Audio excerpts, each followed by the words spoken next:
Manifestation journey কিংবা healing জার্নিতে যখন আমরা আসি তখন আমাদের মাথায় একটা জিনিস আসে যে আমরা নিজেকে হিল করছি কিংবা ম্যানিফেস্টেশন জার্নিতে আছি কিংবা কনসিয়াস হয়ে থাকছি। সো এখানে আমাদের একটা জিনিস খুব ভুল ধারণা থাকে যে আমাদের লাইফে কোনো প্রবলেম আসবে না।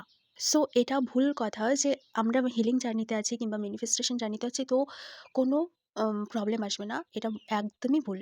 প্রবলেম আসবে। ঠিক আছে?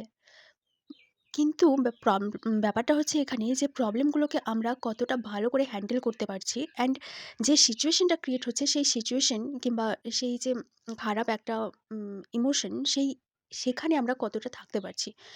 এটা ঠিক করে যখন আমরা ম্যানিফেস্টেশন কিংবা হিলিং জার্নিতে থাকি।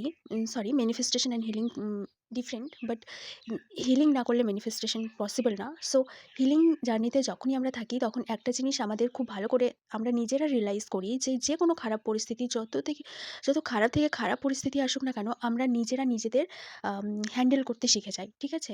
কিংবা যে ইমোশন কিংবা যে সিচুয়েশনে আগে সাপোজ আমরা যে অনেক দিন, ১ দিন, ২ দিন, ১ বছর, ২ বছর যে ইমোশন নিয়ে থাকতাম, এখন মানে যখন আমরা হিলিং প্র্যাকটিস করব কিংবা হিলিং জার্নিতে থাকবো, তখন তারপরে দেখব যে আমরা সেই ইমোশনটাকে হয়তো ১ সেকেন্ড, ২ সেকেন্ড, হ্যাঁ? কিংবা হতে পারে ১ মিনিট, ১ দিন খুব বেশি হলে, তার বেশি কিন্তু আমরা স্টে করতে দিই না। ওকে? তো সেখান থেকে আমরা খুব তাড়াতাড়ি মুভ অন করতে পারি। তো এটা হচ্ছে হিলিং এর প্রফিট। ঠিক আছে? সো আম হিলিং মানে প্রবলেম আসবে না সেটা না।